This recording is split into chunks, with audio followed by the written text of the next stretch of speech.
Hello दोस्त, कैसे हैं आप लोग। एग्ज़ाम सीजन सर पर है। हमारी तैयारी भी जोरों पर होना चाहिए।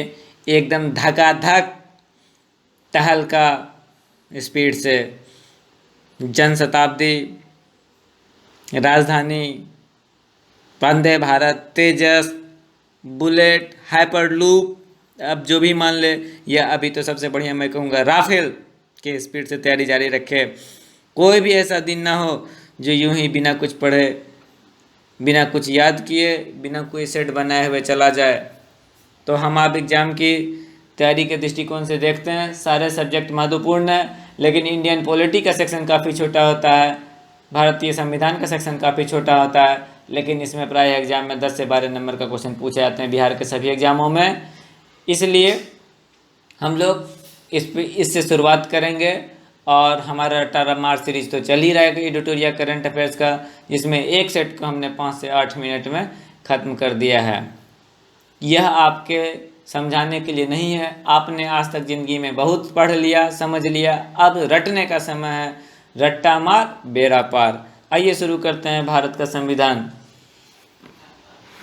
भारतीय संविधान का विकास, ऐतिहासिक पृष्ठभूमि, हमारा आधार बुक है क्राउन पब्लिकेशन का लेटेस्ट, जो सामान्य अध्ययन के लिए है, सामान्य ज्ञान के लिए है।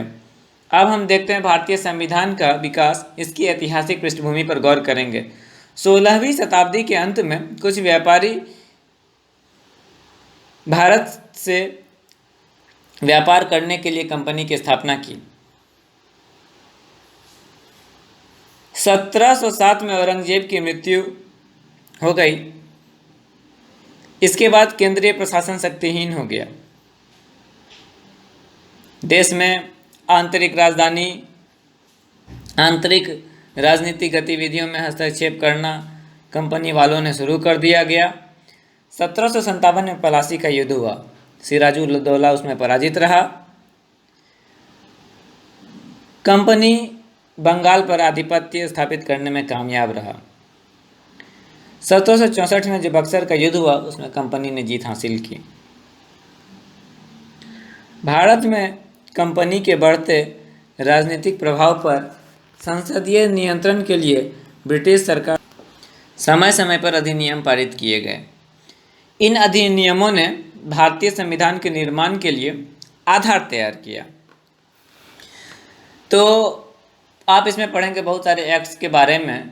यूँ तो अगर एक्ट्स के हर एक बिंदु पर चर्चा की जाए तो शायद हमारे ये एग्ज़ाम को आपको कौन पूछे, अगला साल तक निकल जाए, क्योंकि आप जानते हैं हमारे संविधान को बनने में 2 साल 11 महीने और 18 दिन का समय लगा। फिर बीच में कई संशोधन हुए। आजकल आप देख ही रहे हैं, शाहीन बाग, CAA, NRC वगैरह वगैरह। तो सारा चीज़ हमारे संविधान में कहीं ना कहीं जगह पाने में कामयाब रहा। कुछ को बाद में हटाया गया, कुछ को बाद में जोड़ा गया, और यह अनुवाद करिए, कुछ आएंगे मामले, कुछ जाएंगे, लेकिन देश चल रहा है तो संविधान तो चाहिए ही चाहिए।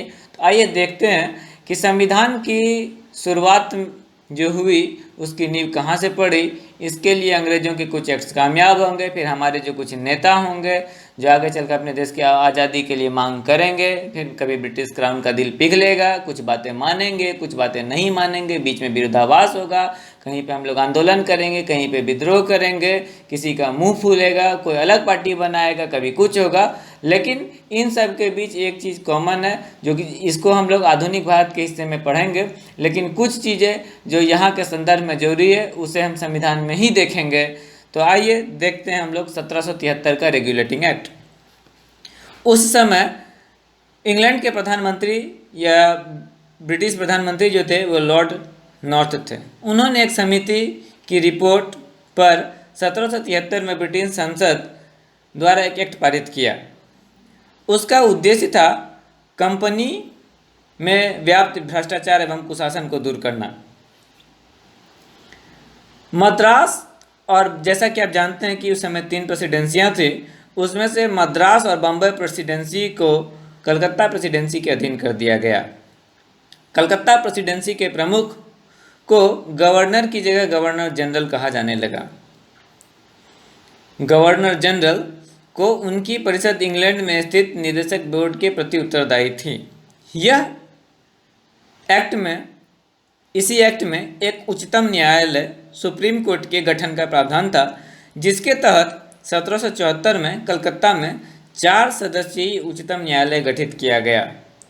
अब आप यहाँ पे गौर करेंगे कि बंगाल प्रेसिडेंसी का पहला गवर्नर जनरल वारेन हेस्टिंग्स था तथा उसकी परिषद के 4 सदस्य थे, जिनका नाम उतना तो महत्वपूर्ण नहीं है, लेकिन आजकल एग्जाम का कोई भरोसा नहीं, इसलिए याद कर ले तो ज़्यादा बेहतर होगा।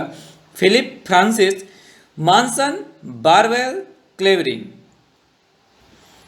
एक्ट के तहत स्थापित भारत के पहले उच्चतम न्यायालय के प्रधान न्यायाधीश सर एलिजाह इंपे थे। ये था हमारा 1773 का रेगुलेटिंग एक्ट। इसमें याद करने वाली मुख्य बातें क्या थी कि बंगाल प्रेसिडेंसी के अंतर्गत मद्रास और बम्बई प्रेसिडेंसी को कर दिया गया। उसके बाद एक सुप्रीम कोर्ट का गठन हुआ, उसमें 4 मेंबर थे। चारों मेंबर का नाम आप एक बार फिर से सुन ले, फिलिप फ्रांसिस, मॉनसन, बारवेल, क्लेवरिंग। उस कोर्ट के चीफ जस्टिस थे एलिजाह इंपे। इतनी ही बातें हैं जिसे आप 1773 के रेगुलेटिंग एक्ट में याद रखेंगे। अब हम देखते हैं 1784 का Pitt's India act. Pitt's India act ने कंपनी को व्यापारिक एवं राजनीतिक कार्यकलापों को एक दूसरे से अलग कर दिया गया। ये बहुत बड़ी बात थी कि कंपनी के वाणिज्य संबंधित विषयों को छोड़कर सभी सैनिक, असैनिक तथा राजस्व संबंधी मामलों को एक नियंत्रण बोर्ड के अधीन कर दिया गया। यहाँ पर ये उतनी भी महत्वपूर्ण बात नहीं थी। बात महत्वपूर्ण यह थी कि इसमें द्वैध शासन की शुरुआत हो गई, जो 1858 तक विद्यमान रही। आप समझ सकते हैं 1784 में शुरू किया गया और 1758 तक व्याप्त रहा। आप मोटा मोटी इसे 80 साल कह सकते हैं, 80 साल से कुछ कम। अब देखते हैं 1793 का चार्टर एक्ट। इसमें ज़्यादा कुछ नहीं हुआ, लेकिन कंपनी का जो व्यापारिक अधिकार था उसको 20 साल के लिए बढ़ा दिया गया। इस एक्ट के तहत बोर्ड ऑफ कंट्रोल के अधिकारियों को वेतन भारतीय कोष से मिलने लगा। मतलब भारत को लूटा जा ही रहा था, अब वेतन भी, मतलब चोरी, सीनाजोरी, डकैती, कुंडली मार के। अब देखिए 1813 का चार्टर एक्ट, इसमें क्या खास बातें थी? इसमें सबसे खास बात थी कि कंपनी के भारतीय व्यापार के एकाधिकार को समाप्त कर दिया गया, लेकिन बोला भैया तुम खुश रहो, चीन से व्यापार करो और चाय का भी व्यापार तू ही बेच लो भैया। इस एक्ट के तहत 1 लाख रुपया प्रति वर्ष विद्वान भारतीयों के प्रोत्साहन तथा साहित्य के सुधार तथा पुनरुत्थान के लिए रखा गया। ईस्ट इंडिया कंपनी को अगला 20 साल के लिए भारतीय प्रदेश तथा राजस्व पर नियंत्रण का अधिकार प्रदान कर गया। यह था 1813 का चार्टर एक्ट। अब देखिए 1833 का चार्टर एक्ट। भारत में अंग्रेजी शासन के दौरान संविधान निर्माण के प्रथम धुंधले संकेत इस एक्ट में मिलते हैं। इस एक्ट में कंपनी का व्यापारिक एकाधिकार समाप्त कर दिया गया। उसको बोला कि आप सिर्फ राजनीतिक कार्य ही कीजिए। इस एक्ट के द्वारा भारतीय प्रशासन का केंद्रीकरण किया गया। बंगाल का गवर्नर जो है सब गवर्नर जनरल बना। लॉर्ड विलियम बेंटिक भारत के पहले गवर्नर जनरल बने। आपसे पूछा जाएगा कि बंगाल का गवर्नर कब से गवर्नर जनरल कहलाने लगा, या किस एक्ट में या किस एक्ट के बाद कहलाने लगा, तो वो पहले हम गवर्नर कहते थे, अब हम कहेंगे गवर्नर जनरल। ये कौन थे? ये थे 1833 के चार्टर एक्ट के में उल्लिखित है ये बात। लॉर्ड विलियम बेंटिक थे। विधायी कार्य के लिए 4 सदस्यीय परिषद, 3 सदस्य पहले से था, 1 जोड़ा गया जो कि विधि सदस्य थे। अब गवर्नर जनरल की सरकार भारत सरकार हो गई और उसका परिषद भारत परिषद कहलाने लगा। अब भारतीय कानूनों को लिपिबद्ध तथा सुधारने के उद्देश्य से लॉर्ड मेकाले की शिक्षा पद्धति में प्रथम विधि आयोग का गठन कर दिया गया। लॉर्ड मैकाले उन्होंने अपने जानते हुए अपने देश का तो काफ़ी भला किया, लेकिन हमारे शिक्षा पद्धति जो आज भी है वो लॉर्ड मैकाले पर आधारित है। उन्हीं के नक्शे कदम पर चलते हुए एक तरह से उन्होंने तो अपने शिक्षा पद्धति का नाश ही कर दिया। 1853 का चार्टर एक्ट, इसके लिए बंगाल में अब लेफ्टिनेंट गवर्नर जनरल नियुक्त किया गया। विधायी परिषद और कार्यकारी परिषद को अलग कर दिया गया। इसी एक्ट द्वारा सर्वप्रथम संपूर्ण भारत के लिए एक विधानमंडल की स्थापना की गई।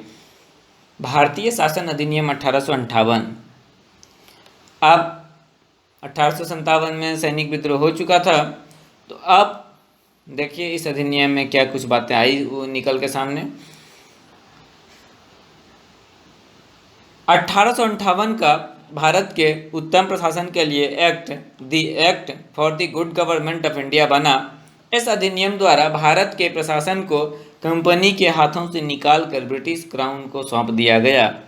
इस अधिनियम द्वारा 1784 के पिट्स इंडिया एक्ट द्वारा लागू द्वैध शासन प्रणाली को समाप्त कर दिया गया।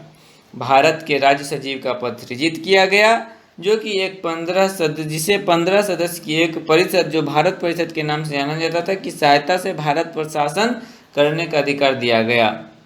अब भारत का गवर्नर जनरल को अब वायसराय की उपाधि मिली, जो क्राउन का सीधा प्रतिनिधि था। लॉर्ड कैनिंग भारत के पहले वायसराय थे। अब फिर से एक बार सुन लेंगे। जो 1773 का रेगुलेटिंग एक्ट था, उसके तहत भारत का बंगाल का गवर्नर जनरल वारेन हेस्टिंग था। फिर आया 1833 का चार्टर एक्ट, जिसके तहत भारत का बंगाल का गवर्नर जनरल किसको बना दिया गया, वो क्या थे, अब वो बना गया लॉर्ड विलियम बेंटिक को। और अब गवर्नर जनरल ना कहकर उन्हें वायसराय कहा जाने लगा, जो कि लॉर्ड कैनिंग थे। अब देखते हैं भारत परिषद अधिनियम 1861। इसमें उस 3 सदस्यीय टीम में जब एक विधायी सदस्य जोड़ा गया था, तो एक 5वां सदस्य भी जोड़ा गया, जो कि विधिवेत्ता का पद था। विधायी कार्य के लिए कम से कम 6 तथा अधिक से अधिक 12 अतिरिक्त सदस्य सम्मिलित किए गए। पहली बार भारत में प्रतिनिधि संस्थाओं और मंत्रिमंडलीय व्यवस्था की नींव पड़ी। गवर्नर जनरल को अध्यादेश जारी करने का अधिकार मिला। गवर्नर जनरल को बंगाल, उत्तर पश्चिम सीमा प्रांत और पंजाब में विधान परिषद स्थापित करने की शक्ति प्रदान की गई। भारतीय परिषद अधिनियम 1892 देखते हैं अब।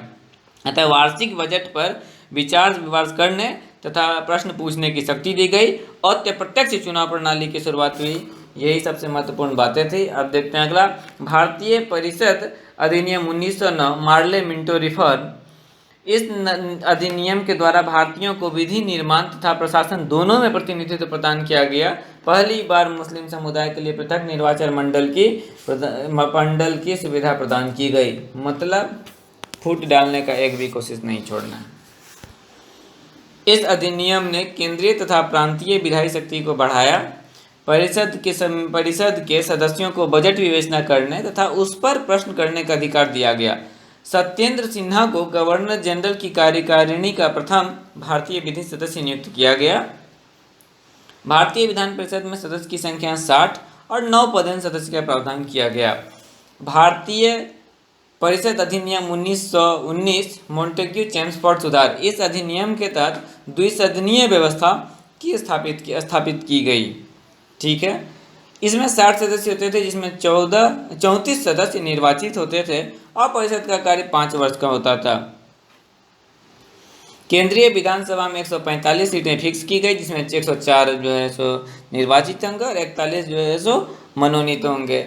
सदस्य का चुनाव निर्वाचन क्षेत्र द्वारा प्रत्यक्ष रूप से किया जाना था। निर्वाचन के लिए अर्हताएं थी, वो थी सांप्रदायिक समूह, निवास और संपत्ति पर आधारित थी। द्वैध शासन इस एक्ट द्वारा 8 प्रमुख प्रांतों में, जिन्हें गवर्नर के प्रांत कहा जाता था, द्वैध शासन की पद्धति शुरू की गई। प्रांतों में द्वैध शासन प्रणाली के जनक लियोनस कार्टियस थे। प्रांतीय विषयों को 2 भागों में बांटा गया। पहला विषय एवं आरक्षित विषय एवं हस्तांतरित विषय। महत्वपूर्ण विषय आरक्षित विषय में थे और मतलब मोटा मोटी या बेकारी कह सकते हैं स्थानांतरित विषय में थे, जैसे भू राजस्व, वित्त, कानून, वित्त व्यवस्था, सिंचाई, खनिज संसाधन, न्याय, पुलिस प्रशासन, उद्योग आदि आते थे आरक्षित विषय में। और शिक्षा, लोक सेवा, कृषि, मापतौल, स्थानीय स्वायत्त शासन, सार्वजनिक मनोरंजन पर नियंत्रण, आबकारी आदि प्रमुख है। आरक्षित विषयों का प्रशासन गवर्नर अपने कार्यकारी परिषद द्वारा करते थे और हस्तांतरित विषयों का प्रशासन निर्वाचित सदस्यों के द्वारा होता था। इसी अधिनियम के द्वारा पहली बार भारत में लोक सेवा आयोग का गठन हुआ। साथ ही पहली बार लोक लेखा तथा वित्त समिति का गठन हुआ। भाषाई आधार पर राज्यों के पुनर्गठन की सिफारिश मोंटफोर्ड रिपोर्ट 1918 द्वारा की गई। आइए देखते हैं सबसे महत्वपूर्ण, जिसका आज भी हमारे संविधान पर अमीर छाप है और हमारा संविधान कहीं ना कहीं उसी पर आधारित है। 1935 का शासन अधिनियम, भारत शासन अधिनियम 1935। 1920 से 1935 तक राष्ट्रीय आंदोलन का परिणाम था यह शासन अधिनियम। 2 अगस्त 1935 को एक विधेयक पारित हुआ। यह ब्रिटिश इतिहास का सबसे बड़ा और सबसे जटिल प्रलेख था। इसमें 14 भाग, 10 परिशिष्ट, 321 धारा और 10 अनुसूचियाँ थी।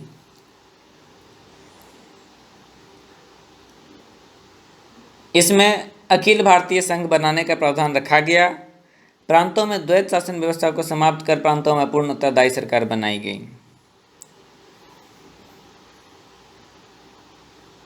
संघीय न्यायालय की स्थापना की गई, जिसके विरुद्ध अपील प्रिवी काउंसिल लंदन में की जा सकती थी। इस अधिनियम के तहत बर्मा को भारत से अलग कर दिया गया। उड़ीसा तथा सिंध 2 नए प्रांत बनाए गए। सांप्रदायिक निर्वाचन पद्धति का